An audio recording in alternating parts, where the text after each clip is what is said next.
औज़ुबिल्लाहिमिनश्शैतानिर्रजीम बिस्मिल्लाहिर्रहमानिर्रहीम नस्रुम मिनल्लाहि व फतहुम खरीब अस्सलामु अलैकुम व रहमतुल्लाहि व बरकातुहु।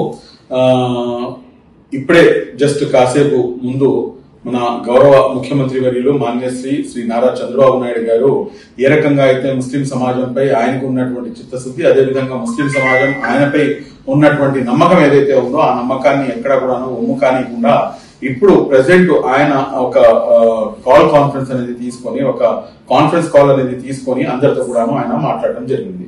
మరీ ముఖ్యంగా ఆయన అందులో మిమ్మల్ని అందరినీ కూడా నేను కాన్ఫరెన్స్ లో తీసుకోవడానికి ఏదైతే జరుగుతుందో, ఏదైతే ఇప్పుడు ఈ బిల్ ఏదైతే వస్తుందో ఇందులో మేము సాధించినటువంటి విజయం ఏంటి అనేది ఆయన స్పష్టంగా చెప్పడం జరిగింది.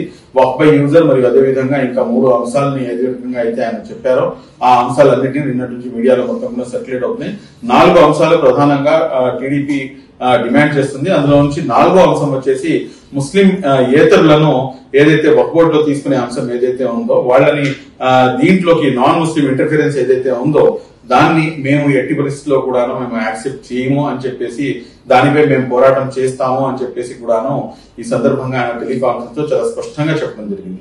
ఒకవేళ కాంట్ బట్ సిచ్యువేషన్ లో కనుక, ఒకవేళ ఇఫ్స్ అండ్ బట్స్ అనేది ఆల్వేస్ విల్ బి దేర్, ఒకవేళ అలాంటి సిచ్యువేషన్ కనుక ఏర్పడితే కనుక అట్లీస్ట్ మన రాష్ట్రం వరకైనా కానీ ఎక్కడ ఎటువంటి ఇబ్బంది రాకుండా చూసుకునేటటువంటి బాధ్యత నాది అని చెప్పేసి టెలికాన్ఫరెన్స్ ద్వారా ఆయన నాయకులందరికీ కూడాను ఒక మనోధైర్యాన్ని, ఒక కంప్లీట్ గా ఒక మెసేజ్ అనేది ఏదైతే తెలుగుదేశం పార్టీ సుప్రీమో నారా చంద్రబాబు నాయుడు గారు, అదేవిధంగా నారా లోకేష్ గారు ఏదైతే చిత్తశుద్ధి ముస్లిం సమాజంపై ఉందో ఆ చిత్తశుద్ధిని నిరూపించుకుంటూ కాల్ కాన్ఫరెన్స్ అనేది తీసుకుని మాట్లాడడం జరిగింది.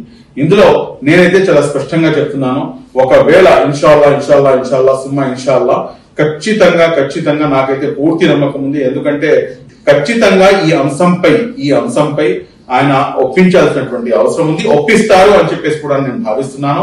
ముస్లింలు ఏదైతే ముస్లిం ఏతరులు ఉన్నారో వాళ్ళని దీంట్లోకి తీసుకోవడం అనేది ఏమాత్రం కూడా సమంజసం కాదు అని చెప్పి స్వయాన తెలుగుదేశం పార్టీ సుప్రీమో గౌరవనీయులు నారా చంద్రబాబు నాయుడు గారు ఆయన అనుకుంటున్నారు. కాబట్టి ఖచ్చితంగా ఆ అంశాన్ని విజయం సాధిస్తారు అని చెప్పేసి కూడాను నేను ఆశాభావాన్ని వ్యక్తం చేస్తున్నాను. అదేవిధంగా మీరందరూ కూడాను ప్రార్థన చేయండి. సాయంత్రం ఖచ్చితంగా ఈ తెలుగుదేశం పార్టీ తరఫు నుంచి కూడాను పార్లమెంట్ లో ఈ అంశంపై లేవదీసే అవకాశం కూడాను చాలా స్పష్టంగా ఉంది.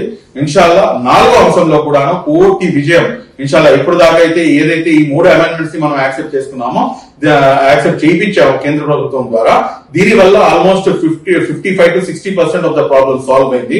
ఇన్షాల్లా ఈ ఏదైతే నాన్ ముస్లిం ఇంటర్ఫిరెన్స్ అంశం ఉందో ఈ అంశాన్ని కనుక మనం కన్ఫర్మ్ చేసుకోగలిగితే ఇన్షాల్లా 100% ఏదైతే ఇష్యూస్ ఉన్నాయో ఆ ఇష్యూస్ కి, మేజర్ ఇష్యూస్ అన్నింటినీ కూడాను అడ్రస్ చేసిన విధంగా అవుతుంది. దాని తర్వాత ఇన్షాల్లా ఎటువంటి ఇబ్బంది ఉండకపోవచ్చు అని చెప్పేసి నేను ఆశాభావాన్ని వ్యక్తం చేస్తున్నాను. Thank you very much. జై హింద్. అస్సలాము అలైకుం వరహమతుల్లాహి వబరకాతుహు.